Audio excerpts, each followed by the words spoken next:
The bitter wind sliced through Thea Bailey's threadbare shawl as she stood alone on the frozen station platform, the cold seeping into her bones like a death sentence. Her hands, red and numb, clutched the tear-stained letter promising a husband, a home, and a future that had evaporated into the frigid Montana air. December 1879 had shown no mercy to the 22-year-old Boston seamstress, who had risked everything on a matrimonial advertisement in the Matrimonial News. Charles Willard, her intended groom, was nowhere to be found. The station master had delivered the devastating news with uncomfortable pity in his eyes. Mr. Willard had married another woman 3 weeks prior, apparently forgetting he had a bride to be arriving on the afternoon train from the east. "Miss, we're closing up now," the station master called, his voice barely audible over the howling wind. "There's no accommodation in Wolf Creek tonight. The boarding house is full with folks stranded by the storm." Thea nodded, unable to form words through her chattering teeth. Snow swirled around her ankles, gathering in drifts that had already claimed her hem. Night was falling fast, and with it, the temperature plummeted further. She had exactly $3.42 to her name, all that remained after purchasing the one-way ticket west. "Maybe come inside until we figure something out," the station master offered, but even as he spoke, a rider appeared at the far end of the platform, his horse's breath visible in the fading light. The man dismounted with fluid grace despite his formidable height, and Thea watched through snowflake-laden lashes as he approached the station master. Their conversation was lost to the wind, but the frequent glances in her direction made it clear she was the subject of their discussion. When the tall stranger approached, Thea straightened her spine despite her exhaustion. His face was partially obscured by a well-worn Stetson, but she could make out a strong jaw darkened with stubble and eyes the color of a summer storm. "Miss Bailey." His voice was deep, with a slight rasp that suggested he didn't use it often. "Yes," she answered, summoning what dignity remained. "I'm Kieran Blackwood. I run the Double Bar Ranch about 10 miles out." He paused, assessing her with those storm cloud eyes. "Jim here tells me you've been left in a bad way." Thea swallowed hard. "Mr. Willard appears to have found another arrangement." Kieran Blackwood's expression darkened. "Charles Willard is a spineless fool known for his poor judgment." He removed his heavy sheepskin coat in one smooth motion, revealing broad shoulders beneath a worn flannel shirt. "You'll freeze to death standing here."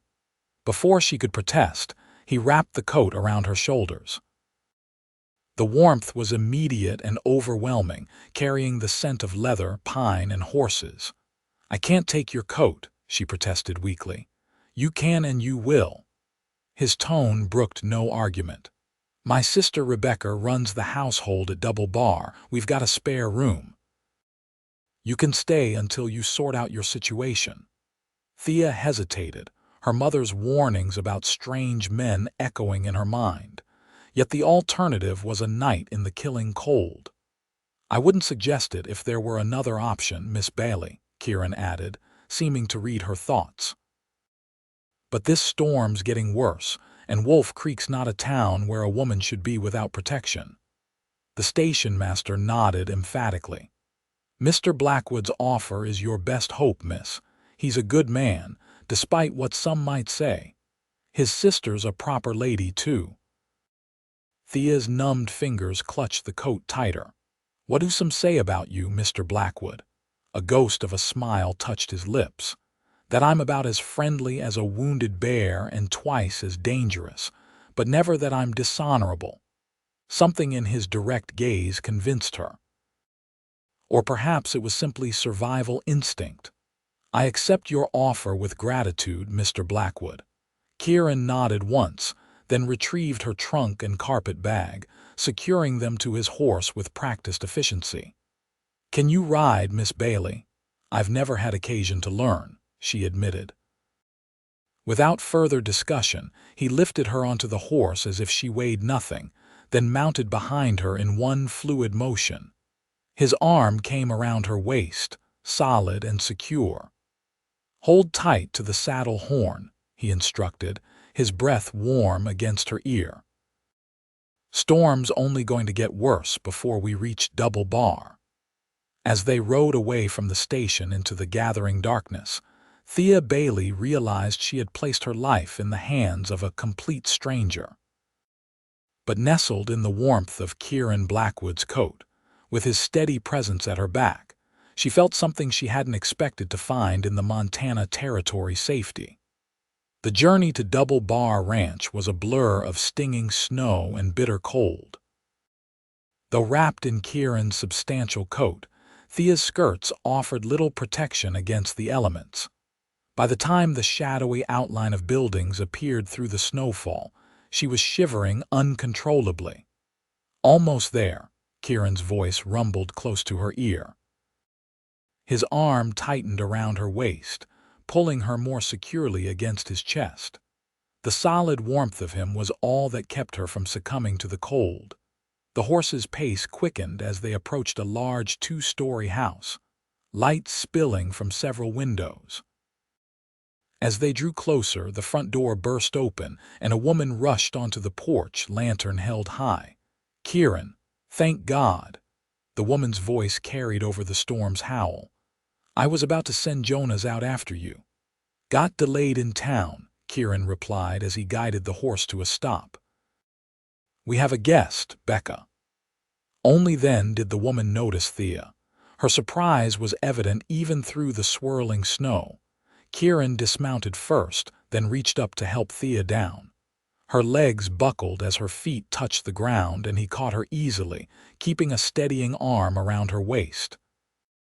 "Miss Thea Bailey," he said by way of introduction as they reached the porch, "my sister, Rebecca Blackwood."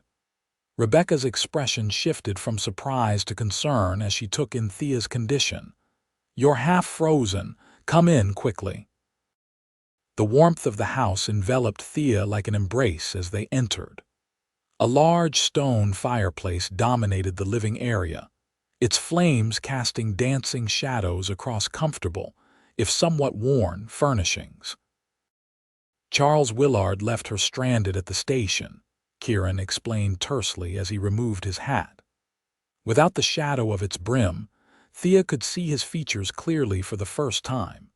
His face was all angles and planes, weathered by sun and wind, with a small scar bisecting his right eyebrow. Dark hair, a touch too long, curled slightly at his collar. Rebecca's face hardened at the mention of Willard. That miserable excuse for a man. She turned to Thea with genuine sympathy. "You're the mail-order bride he sent for, aren't you?" Thea nodded, mortification warming her cheeks despite the cold still clinging to her bones. "I'm afraid I've made a terrible mistake."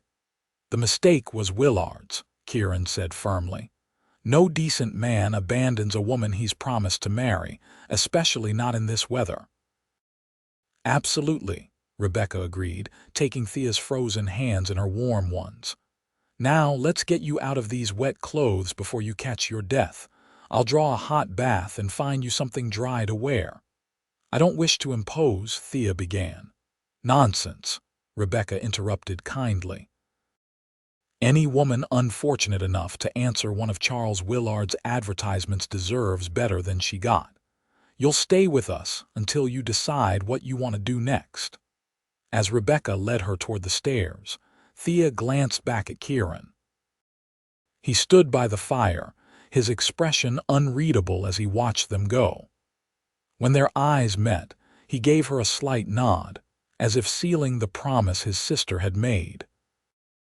Later, soaking in the blessed heat of a copper-hip bath, Thea allowed herself to cry for the first time since discovering Willard's betrayal. The tears came silently, mixing with the bathwater as she contemplated her desperate situation.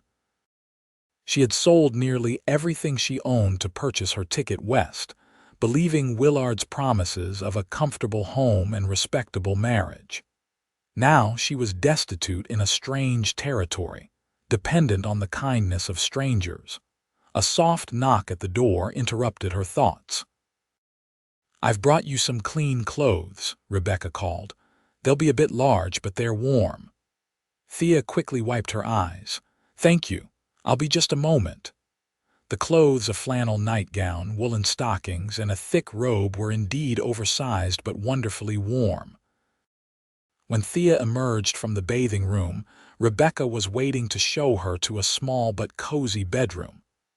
"This was our younger brother's room," Rebecca explained, lighting a lamp on the bedside table. "He's in Denver now, learning the banking trade." "It's lovely," Thea said sincerely, taking in the simple furnishings and patchwork quilt.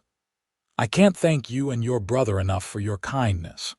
Rebecca smiled, revealing a dimple in her right cheek that transformed her practical face into something quite pretty. "Kieran may seem gruff, but he has a good heart," when he heard what Willard had done. She shook her head. "Well, let's just say I'm glad he brought you here instead of paying Willard a visit." Thea's eyes widened. "I wouldn't want to cause trouble." "Don't worry about that tonight," Rebecca advised. "Get some rest. Things often look brighter in the morning." But when morning came, Thea woke to a world transformed into a pristine white wilderness. Snow had fallen heavily through the night and continued to fall, visible through the frost-edged window of her room. The vast Montana landscape stretched before her, beautiful and terrifying in its isolation. Dressing in her own clothes, now dried and pressed, Thea made her way downstairs, following the scent of coffee and bacon. In the kitchen, she found Rebecca at the stove and Kieran seated at a large wooden table, studying what appeared to be ledgers. "Good morning," Thea ventured hesitantly. Kieran looked up and something in his expression softened momentarily. "Miss Bailey, how did you sleep?" "Very well, thank you." The lie came easily. In truth, she had spent most of the night staring at the ceiling, mind racing with worry about her future. "Sit down and have some breakfast," Rebecca urged, placing a steaming mug of coffee on the table. "You need your strength." As Thea took a seat across from Kieran, she became acutely aware of the charity she was accepting. "I want to thank you both again for your hospitality, but I can't impose indefinitely. Is there any work to be found in Wolf Creek? I'm a skilled seamstress." Kieran and Rebecca exchanged a glance. "Wolf Creek's a small town," Kieran said carefully, "and not particularly welcoming to women on their own." "What my brother means," Rebecca translated, setting a plate of eggs and bacon before Thea, "is that Wolf Creek is mostly miners and cowhands with precious few respectable families. A single woman without connections would face difficulties." "I see." Thea's heart sank. She had known the territories were rough, but had expected the protection of marriage. "Perhaps I could work as a domestic servant then, or in one of the shops." "The nearest proper town is Helena," Kieran said, closing his ledger. 60 miles from here. "And with this snow, the roads won't be passable for weeks." The reality of her situation descended on Thea like a physical weight. She was truly trapped. "You're welcome to stay here until spring," Rebecca offered, sitting down with her own plate. "We could use the help, honestly. Winter's our quiet season, but there's still plenty to do." "I couldn't possibly." "You can earn your keep," Kieran interrupted, his gray eyes holding hers steadily. "We pay fair wages for honest work." Pride warred with practicality in Thea's mind. She had come west to be a wife, not a servant. Yet what choice did she have? "What sort of work?" she asked finally. "Cooking, cleaning, mending," Rebecca listed. "Nothing you wouldn't do in your own household, I imagine."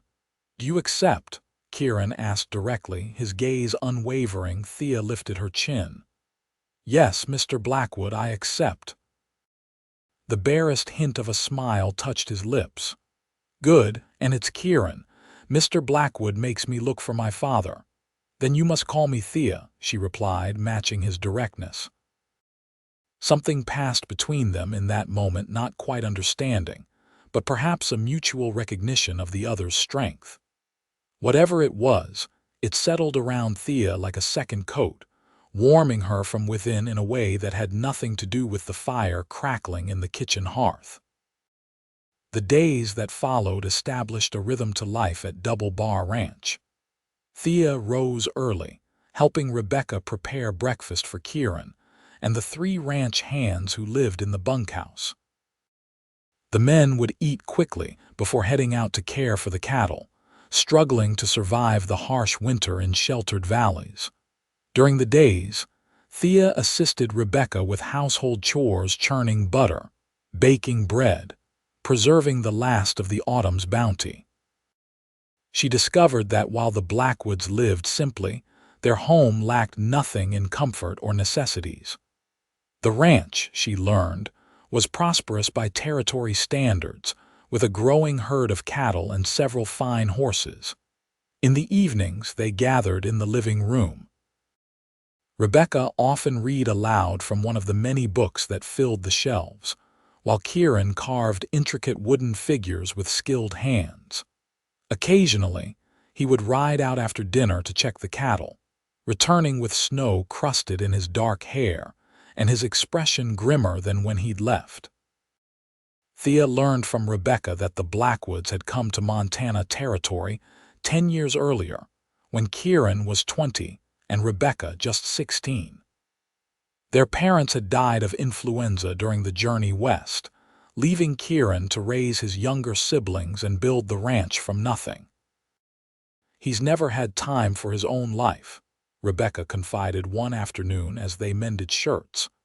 "Everything he's done has been for Thomas and me."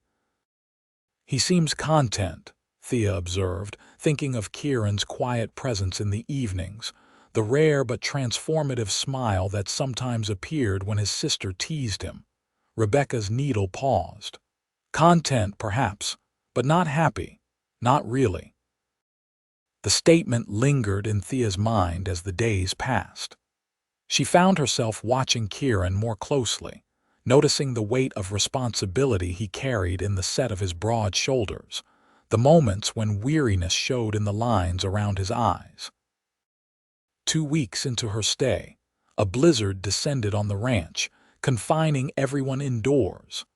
By mid-afternoon, the howling wind rattled the windows with such force that conversation became difficult. "I need to check the barn," Kieran announced, rising from his chair by the fire. "The new foal might be frightened." "You can't go out in this," Thea protested before she could stop herself. "It's too dangerous." Kieran paused, seeming surprised by her concern. "I've weathered worse storms than this one, Thea." "At least take a lantern," Rebecca insisted, already moving to light one. "And rope yourself to the porch rail. I won't have you getting lost between the house and barn." He accepted the lantern with a nod, then wrapped a scarf around his neck and donned his coat, a newer one he'd purchased, since giving his old sheepskin to Thea on her arrival. She still slept with it draped over her bed on the coldest nights, though she'd never admitted this to either Blackwood. "I'll be back shortly," he promised, and then he was gone, the door opening just long enough to admit a swirl of snow and biting wind. Minutes stretched into an hour, and then 2. Rebecca paced the floor, pausing occasionally to peer out the window into the white nothingness beyond. "Something's wrong," she finally said, her voice tight with worry. "He should have returned by now." Thea set aside her mending. "Perhaps he's waiting out the worst of the storm in the barn. No, he knows I'd worry." Rebecca began pulling on her boots. "I'm going to look for him." "Wait," Thea said, standing quickly. "Let me go instead." "Don't be ridiculous," Rebecca argued. "You're not familiar with the property. The barn is directly behind the house, correct, and there's a rope to follow." Thea was already reaching for her cloak. "You're needed here if he's injured." "You have medical knowledge, I don't." Rebecca hesitated, clearly torn. It's too dangerous for you. It's dangerous for anyone, Thea countered. But I'm stronger than I look, and I owe your brother my life. She met Rebecca's worried gaze steadily. Please let me do this. After a long moment, Rebecca nodded reluctantly. Take the other lantern. And Thea, be careful. Heart pounding, Thea wrapped herself in her cloak and the woolen scarf Rebecca pressed into her hands. The moment she stepped outside, the wind nearly knocked her off her feet. Snow stung her face like tiny needles as she grasped the rope Kieran had secured to the porch rail. Hand over hand, she followed the lifeline, her lantern providing barely enough light to see a few feet ahead. The journey to the barn, normally less than a minute's walk, seemed endless as she fought against the wind and driving snow. When her hand finally touched rough wooden boards instead of rope, relief surged through her. She felt her way along the wall until she found the door, struggling to pull it open against the wind. The relative quiet inside the barn was shocking after the storm's fury. Lantern held high, Thea peered into the dimness. "Kieran," she called, her voice echoing slightly in the cavernous space. A soft nickering drew her attention to the nearest stall, where a mare and foal huddled together. But of Kieran, there was no sign. "Kieran," she called again, louder this time, fear clawing at her throat. A muffled groan answered from the far end of the barn. Thea hurried toward the sound, nearly tripping over a fallen ladder before her lantern illuminated Kieran's form on the ground, partially buried beneath hay bales that had apparently fallen from the loft. "Kieran!" She knelt beside him, setting down the lantern to clear hay from his face. A gash on his forehead leaked blood, and his right leg lay at an unnatural angle beneath a heavy bale. His eyes flickered open, focusing slowly on her face. "Thea, what are you doing here?" "Looking for you," she answered, relief making her voice shake. "Can you move?" he grimaced. "Not with this bale on my leg. I think it's broken." Thea assessed the situation quickly. The hay bale pinning him was too heavy for her to lift alone, but perhaps she could move it enough for him to pull free. "I'm going to try to roll it," she explained, positioning herself at the end of the bale. "When I do, try to slide your leg out." Kieran nodded grimly. "On 3. It took all of Thea's strength to shift the bale even slightly, but it was enough. With a pained grunt, Kieran pulled his injured leg free, then lay back, breathing heavily. "We need to get you back to the house," Thea said, eyeing his leg with concern. The break wasn't compound, no bone protruded through the skin, but his shin was already swelling visibly. "There's a sledge in the corner," Kieran directed, his voice strained. "For hauling firewood, it'll have to do." The wooden sledge was simple but sturdy. With considerable effort, Thea helped Kieran drag himself onto it, using pieces of rope hanging nearby to secure him so he wouldn't slide off during the treacherous journey back to the house. "Ready?" she asked, gripping the sledge's pull rope tightly. Kieran's face was pale beneath the blood and grime, but his eyes held her steadily. "Ready. And Thea, thank you." The return journey was even more difficult than the trek to the barn. The sledge was heavy, and Kieran's weight made it sink into the snow. Thea's muscles screamed in protest as she hauled it inch by painful inch, following the guide rope back to the house. By the time they reached the porch steps, she was gasping for breath, her hands raw and bleeding where the rope had cut into them. But she had done it. She had saved him as he had saved her. Rebecca threw open the door at their approach, her face flooding with relief when she saw her brother. "Thank God, Jonas," she called to one of the ranch hands who had come to the main house to ride out the storm. "Help get him inside." With Jonas's assistance, they managed to get Kieran into the house and settled on a makeshift bed near the fire. Rebecca examined his leg with practiced hands, pronouncing it a clean break that needed to be set. "This will hurt," she warned Kieran, who merely nodded, jaw clenched in preparation. "Thea, I need you to hold his shoulders, Rebecca instructed. Jonas, take his good leg. Don't let him move when I pull. Thea positioned herself at Kieran's head, placing her hands firmly on his broad shoulders. Their eyes met, and she saw not just pain but something deeper, a vulnerability he rarely showed. You found me, he said softly, for her ears alone. Of course I did, she answered simply. Then Rebecca pulled, and Kieran's body went rigid beneath Thea's hands. A guttural sound escaped him, quickly cut off as he bit down on his lip hard enough to draw blood. But he didn't look away from Thea, and she didn't look away from him, holding his gaze as Rebecca manipulated the broken bone back into place. Later, with Kieran's legs splinted and bandaged, and a dose of laudanum easing his pain, Thea sat beside him while Rebecca prepared a broth to help restore his strength. The blizzard continued to rage outside, but within the sturdy walls of the Blackwood home, a different kind of storm was brewing in Thea's heart. You could have died out there, she said quietly, adjusting the blanket covering him. But I didn't, Kieran replied, his voice husky from pain and medication. Thanks to you. I only followed the rope, Thea demurred. You did more than that. His larger hand covered hers where it rested on the blanket. You risked your life for mine. Why? The question caught her off guard. Why had she insisted on going instead of Rebecca? The answer came to her with startling clarity.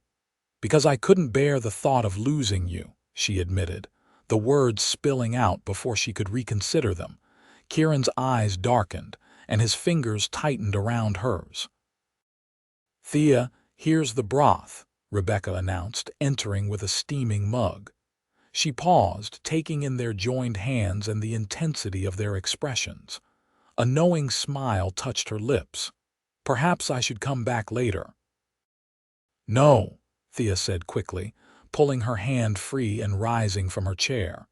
He needs nourishment. I'll check on the fire. As she busied herself with the hearth, Thea's mind whirled with the implications of what had just passed between them. She had come west to marry a man she'd never met, only to be abandoned. Now, barely a month later, she was developing feelings for another man entirely, one who had offered her shelter but never spoken of anything more. What did Kieran Blackwood think of her? Was she still just a stranded traveler he'd rescued out of decency? Or had something changed for him too, during these weeks of shared meals and quiet evenings? The questions followed her to bed that night, and into the days that followed as Kieran began the slow process of recovery. Unable to perform his usual duties around the ranch, he was confined to the house, his frustration growing visibly with each passing day. You're a terrible patient, Rebecca informed him bluntly on the third day, after he'd snapped at Jonas for bringing news of a minor problem with the cattle. If you don't improve your disposition, I'll have Thea move you to the barn with the other ill-tempered beasts. Kieran had the grace to look abashed. You're right. I apologize, Jonas. The ranch hand nodded, clearly accustomed to his employer's moods. No offense taken, boss. I'd be ornery too, laid up like that. After Jonas departed, Rebecca fixed her brother with a stern look. Find something useful to do before you drive us all mad. The ledgers need updating and there are contracts to review. Fine, Kieran conceded, but I'll need help getting to my desk. I'll assist you, Thea offered, setting aside the shirt she was mending. Rebecca needs to prepare dinner. With Thea's support, Kieran managed to hop on his good leg to his small office adjacent to the living room. It was a Spartan space, dominated by a large oak desk covered with neat stacks of papers. Thank you, he said as she helped him into the chair. And I apologize for being, as Becca put it, ill-tempered. It's understandable, Thea assured him. You're used to being active. That's no excuse for poor manners. He gestured to the chair beside the desk. Would you mind staying? I could use the company if you don't have other duties. Thea hesitated only briefly before sitting. What shall we talk about? Tell me about Boston, he suggested, pulling a ledger toward him. I've never been east of the Missouri River. So Thea told him about the bustling city of her birth, the cobblestone streets, the harbor with its forest of masts, the public garden in spring when the tulips bloomed. She described her childhood in a modest home where her father, a bookbinder, had filled their small parlor with volumes of poetry and literature. He died when I was 16, she explained. Mother followed 2 years later. I supported myself as a seamstress until Charles Willard's advertisement, Kieran finished, his expression darkening. I still think that man deserves a reckoning. Perhaps, Thea allowed, but had he met me at the station as promised, I would never have met you or Rebecca. Something flickered in Kieran's eyes, surprise, followed by a warmth that made Thea's breath catch. No, you wouldn't have. I've told you about my life, she said, eager to redirect the conversation away from the sudden intensity between them. But I know little of yours, beyond what Rebecca has shared. Kieran leaned back in his chair, his face softening with memories. My father was a dreamer. He read about the Montana Territory in a newspaper and became convinced it was where our fortune lay. Mother would have preferred to stay in Pennsylvania, I think, but she loved him too much to deny him his dream. They died on the journey west. Thea prompted gently when he fell silent. He nodded. A fever swept through our wagon train. They were gone within days of each other. I was 20, Rebecca 16, and Thomas just 12. His jaw tightened. We buried them on the trail and kept moving. There was nowhere to go but forward. That must have been terribly difficult, Thea said softly, imagining the young man suddenly responsible for his siblings in a harsh, unfamiliar land. It was, Kieran admitted. But we survived. This land can be brutal, but it rewards perseverance. His gaze met hers. As I believe you're discovering. I haven't done anything so remarkable as building a ranch from nothing, Thea demurred. Haven't you? Kieran challenged. You left everything familiar behind to marry a stranger in a territory most Easterners consider wild and uncivilized. That takes courage. Or desperation, she countered. There are limited options for unmarried women without fortune or family connections. Was that the only reason you answered Willard's advertisement? Desperation. The question was direct, even blunt, but Thea found herself answering with equal honesty. No. I wanted adventure, too.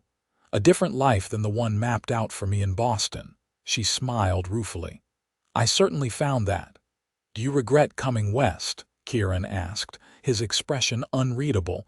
Thea considered the question carefully. I regret my naivety in believing everything Mr. Willard wrote. I regret not having a contingency plan.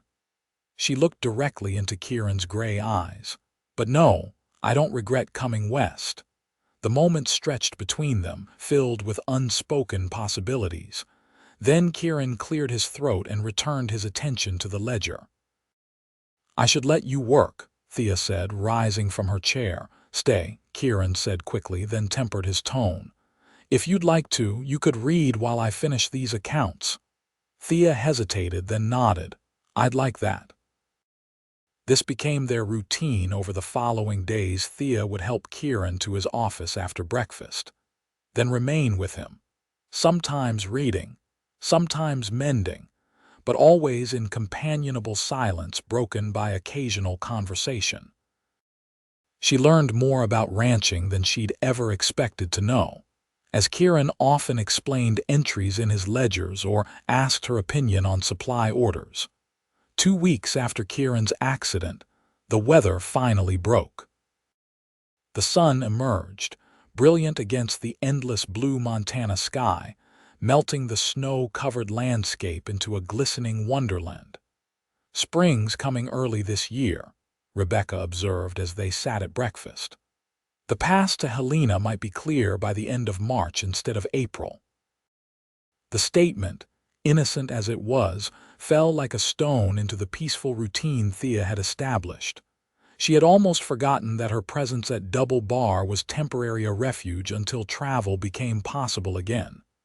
Yes, she managed, focusing on her plate to hide her dismay. That's fortunate. Across the table, Kieran had gone very still, his coffee mug suspended halfway to his lips. When Thea dared to glance up, she found him watching her with an intensity that made her heart skip.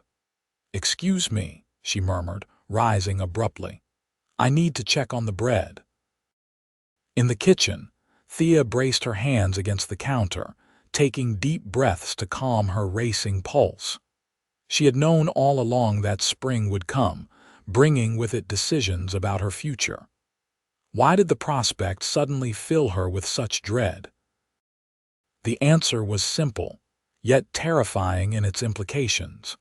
She didn't want to leave Double Bar, didn't want to leave Rebecca, who had become like a sister. And most of all, didn't want to leave Kieran, whose quiet strength and hidden gentleness had captured her heart so completely that the thought of never seeing him again was physically painful. "Thea," she startled at the sound of Kieran's voice behind her. Turning, she found him leaning on the crutch Jonas had fashioned for him, his expression unusually vulnerable. "You shouldn't be up without help," she admonished, though the words lacked conviction. "I manage well enough when properly motivated." He moved closer, his progress halting but determined. "We need to talk about what happens when the pass opens." Thea swallowed hard. "Yes, I suppose we do. What are your plans?" The directness of the question was pure Kieran. "I'm not certain," she admitted. "I have some money saved from the wages you've paid me. Perhaps enough for a stage ticket to Helena, where I could find work as a seamstress." "Is that what you want?" Kieran pressed, now close enough that she could see the flecks of blue in his gray eyes. "What I want." Thea faltered, courage deserting her at the critical moment. Kieran set aside his crutch, balancing on his good leg as he took her hands in his. "Because what I want, Thea Bailey, is for you to stay." Her heart seemed to stop, then restart at double speed. "Stay as your housekeeper." "No." His hands tightened on hers. "As my wife, if you'll have me." "Your wife," Thea echoed, scarcely believing what she was hearing. "Kieran, you don't need to marry me out of pity or obligation." "Pity?" He looked genuinely confused, then let out a short laugh. "Is that what you think this is?" "What else could it be? You found me abandoned and desperate. I found you standing in a blizzard with your head high and your spine straight as steel," he corrected. "And every day since has only confirmed what I suspected that first night, that you're the strongest, most remarkable woman I've ever met." "But you never said anything," Thea protested weakly, hope beginning to bloom despite her reservations. "I didn't want to trap you," Kieran explained. "You came west to marry one man and ended up stranded with another. It seemed wrong to press my suit while you had no real choice but to stay here." His expression grew serious. "I wanted to wait until you could leave if that's what you wanted, so your choice would be truly free." The sincerity in his eyes melted the last of Thea's doubts. This was no charitable proposal or hasty decision. Kieran Blackwood, she realized, had been planning this conversation for some time. "And if I choose to stay," she asked softly, "then I promise to spend every day ensuring you never regret that choice."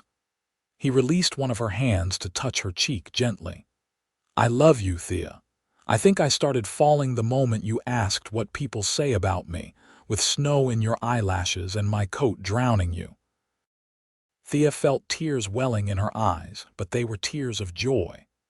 "I love you too. I realized it the night of the blizzard when I thought I might lose you."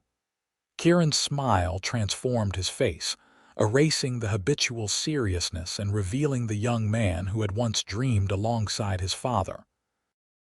"Is that a yes, then? Will you marry me?" "Yes," Thea answered without hesitation. "Yes, I will marry you, Kieran Blackwood." His kiss was gentle at first, almost tentative, as if he couldn't quite believe she was real.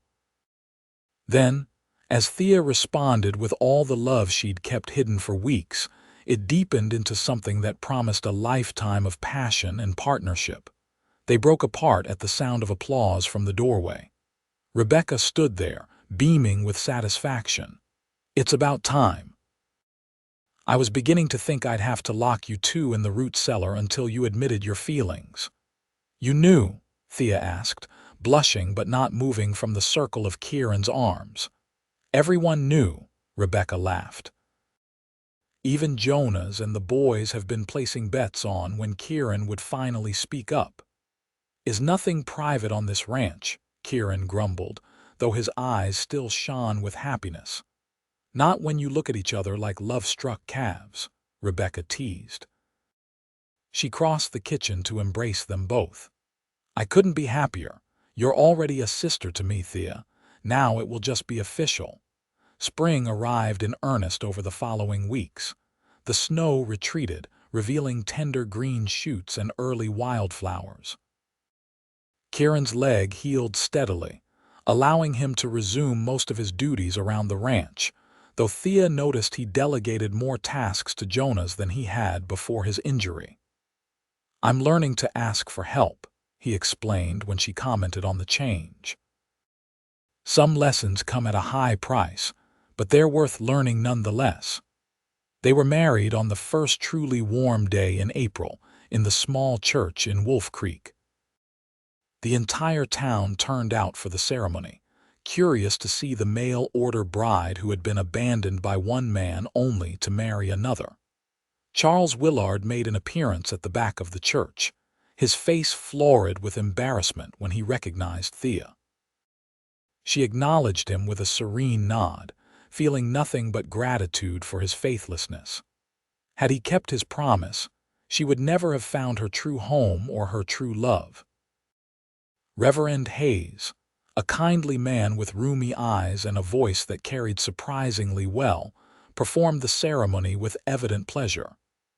"Dearly beloved," he began, beaming at the congregation packed into the small church. "We are gathered here today to witness the union of Kieran James Blackwood and Thea Elizabeth Bailey in holy matrimony." Thea, wearing a gown of ivory silk that Rebecca had helped her sew, felt a moment of unreality as she stood before the altar. Just 4 months earlier, she had arrived in this very town, cold and abandoned, with no prospects and little hope. Now she stood beside the man she loved, about to become his wife and the mistress of Double Bar Ranch. "You, Kieran, take Thea to be your lawfully wedded wife?" Reverend Hayes asked. "To have and to hold from this day forward, for better or worse, for richer or poorer, in sickness and in health, to love and to cherish, till death do you part." Kieran's voice was steady and sure. "I do. And do you, Thea, take Kieran to be your lawfully wedded husband?" "To have and to hold from this day forward, for better or worse, for richer or poorer, in sickness and in health, to love and to cherish, till death do you part." "I do," Thea answered, her voice clear despite the emotion tightening her throat.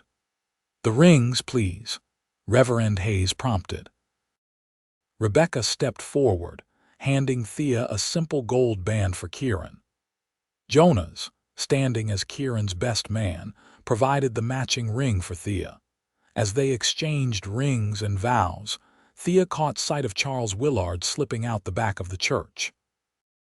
She felt a momentary pang of pity for the man who would never know what he had lost, then returned her full attention to Kieran, whose eyes held such love that it took her breath away. "By the power vested in me by the territory of Montana and Almighty God, I now pronounce you husband and wife," Reverend Hayes declared triumphantly. "You may kiss your bride, Mr. Blackwood." Kieran didn't hesitate, drawing Thea into an embrace that managed to be both proper enough for church and passionate enough to make her blush. The congregation erupted in cheers and applause, led by Rebecca's enthusiastic whooping. The celebration continued at Double Bar, where tables had been set up in the yard and a feast prepared by Rebecca and the women of Wolf Creek awaited the guests. Lanterns hung from tree branches, ready to illuminate the festivities once darkness fell. As the sun began to set, casting long golden shadows across the land, Kieran found Thea standing alone at the edge of the gathering, watching their guests with a contented smile. "Happy, Mrs. Blackwood?" he asked, wrapping his arms around her from behind. "Immeasurably," she answered, leaning back against his solid warmth. "Are you?" "More than I ever thought possible." He pressed a kiss to the curve of her neck. "There were times after my parents died when I thought happiness wasn't meant for me. That my only purpose was to provide for Rebecca and Thomas, to build something they could depend on. And now," Thea turned in his arms to face him, "now I know better." His smile was tender as he brushed a stray curl from her forehead. "Now I understand that life isn't just about enduring or providing. It's about joy, too, and love." "Speaking of joy," Rebecca interrupted, approaching with a wrapped package, "I have a wedding gift for you both." "You've already done so much," Thea protested, accepting the package nonetheless. "Open it," Rebecca urged, practically bouncing with excitement. Thea unwrapped the paper to reveal a beautiful handmade quilt, its intricate pattern telling a story in fabric. There was a train, a snowstorm, a small figure wrapped in a coat too large for her frame. And in the center, a man and woman standing together before a ranch house, surrounded by cattle and horses. "Rebecca, it's exquisite," Thea breathed, tracing the detailed stitching with her fingertips. "When did you find time to make this?" "I started the night Kieran brought you home," Rebecca admitted. "I knew even then that you were meant to be part of our family." "Thank you," Kieran said, his voice rough with emotion as he embraced his sister. "For everything." As the evening progressed, Thea found herself the center of attention, accepting congratulations and good wishes from people who had been strangers just hours before, but now welcomed her as one of their own. The women of Wolf Creek, initially wary of the Eastern mail-order bride, had warmed to her considerably once they learned of Charles Willard's betrayal and Kieran's gallant rescue. "You got yourself a good man," Mrs. Peterson, the general store owner's wife, told her with an approving nod. "One of the best in the territory, though don't tell him I said so. He's proud enough already." Thea laughed. "Your secret is safe with me." Later, after the guests had departed and Rebecca had retired to her room, Thea and Kieran stood alone on the porch of what was now truly their home. "There's something I need to show you," Kieran said, taking her hand. "A surprise." He led her away from the main house, toward a small rise where a grove of pine trees created a natural windbreak. As they crested the hill, Thea gasped in delight. Before them stood a new cabin, small but sturdy, with windows that gleamed in the moonlight. "Our home," Kieran explained, watching her reaction carefully. "If you like it. I thought you might want a place of our own, though we're welcome to stay in the main house if you prefer." "It's perfect," Thea whispered, overcome by the thought that he had built this for them while still recovering from his broken leg. "When did you do this?" "Jonas and the boys helped," Kieran admitted. "We started as soon as I could walk properly again. It's not finished inside yet. I wanted you to decide how to arrange things." "Can we see it now?" At his nod, Thea hurried toward the cabin, excitement bubbling within her. The interior was indeed unfinished, with bare walls and minimal furniture, but she could already envision how it would look when completed: curtains at the windows, rugs on the plank floors, shelves filled with books and treasured keepsakes. "There's a bedroom through there," Kieran indicated a doorway to the right, "and space for more rooms to be added as needed." The implication wasn't lost on Thea. More rooms for children. Their children. The thought filled her with a warmth that had nothing to do with the spring evening. "It's wonderful," she said, turning to face him. "I love it, and I love you, Kieran Blackwood." "I love you too, Thea Blackwood." The name sounded right on his lips, as if she had always been meant to bear it. He drew her into his arms, his kiss deeper and more urgent than those they had shared before.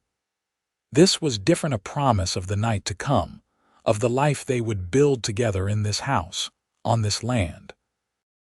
"Welcome home," Kieran whispered against her lips, and Thea knew with absolute certainty that she had found exactly where she belonged. 5 years later, Thea Blackwood stood on the porch of their expanded cabin, watching as Kieran taught their 3-year-old son, James, to ride his first pony. Rebecca, visiting from Helena, where she now ran a successful millinery shop with her husband, sat beside Thea, bouncing baby Catherine on her knee. "He's a natural," Rebecca observed as James squealed with delight, his small hands gripping the saddle horn while Kieran led the gentle pony in a circle. "Just like his father."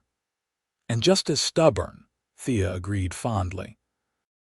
He insisted on trying the larger pony first, until Kieran convinced him that even the best cowboys start small. Rebecca laughed. "The Blackwood determination runs strong in that one." "In both of them," Thea corrected, as Catherine reached determinedly for a strand of her aunt's hair. Double Bar Ranch had prospered over the past 5 years, expanding its operations and reputation throughout the territory. Kieran had built a second house for Jonas and his wife, and employed several more hands to manage the growing herd. The small cabin on the hill had grown too, with additions to accommodate their growing family. Life wasn't without challenges. Drought had threatened their cattle 2 summers ago, and a particularly harsh winter had followed. But they had weathered each difficulty together, their partnership only strengthening with each obstacle overcome. As Thea watched her husband lift their laughing son from the pony's back and swing him high into the air, she reflected on the strange twist of fate that had brought her to this moment. Charles Willard's abandonment, once the most devastating event of her life, now seemed like divine intervention, the necessary detour that had led her to true happiness. "Mama, did you see?" James called as he ran toward the porch, his dark hair so like Kieran's flopping into his eyes. "I rode all by myself. I saw, darling," Thea assured him, bending to accept his exuberant embrace. "You were very brave." "Like Papa," James declared proudly. "Yes, just like your Papa." Thea met Kieran's gaze over their son's head, her heart still quickening at the love she saw reflected there. Later that evening, after the children were asleep and Rebecca had retired to the guest room, Kieran and Thea sat together on the porch swing he had built the previous summer. The Montana night surrounded them, vast and star-filled, the air scented with pine and the promise of rain. "I got a letter from Thomas today," Kieran said, his arm warm around Thea's shoulders. "He's coming for a visit next month. Says he has news too important to share in writing." "A wife, perhaps?" Thea suggested. Kieran's younger brother, now a successful banker in Denver, had mentioned a young lady in his recent letters. "Most likely," Kieran agreed. "It would be good to have him settled. I worry about him alone in that city." "He's hardly alone," Thea reminded him gently. "From his letters, it sounds as if he has many friends and colleagues." "True, but it's not the same as family." Thea rested her head against his shoulder, understanding his concern. Family meant everything to Kieran, the family he had protected since his parents' death, and the family they had created together. "You ever regret it?" she asked suddenly, voicing a question that occasionally still troubled her in quiet moments. "Marrying me. Taking on a wife and children when you already had so much responsibility." Kieran shifted to look at her directly, his expression serious in the lantern light. "Thea Blackwood, That's the most foolish question you've ever asked me, and I'm including the time you wondered if we should paint the barn pink to amuse James." She laughed, remembering that particular conversation. "It was just a thought. To answer your question, no, not for a single moment." His hand cupped her cheek, his thumb tracing the line of her jaw with infinite tenderness. "You and our children are not responsibilities to be borne. You're the reason for everything I do, the purpose behind every choice I make. Even when I insist on planting flowers instead of more vegetables in the kitchen garden," she teased, blinking back the tears his words had evoked. "Even then," he confirmed with a smile, "though I still maintain that petunias aren't edible." "They're beautiful," Thea countered. "And beauty feeds the soul, if not the body." "You feed both," Kieran murmured, drawing her closer for a kiss that, even after 5 years of marriage, still left her breathless.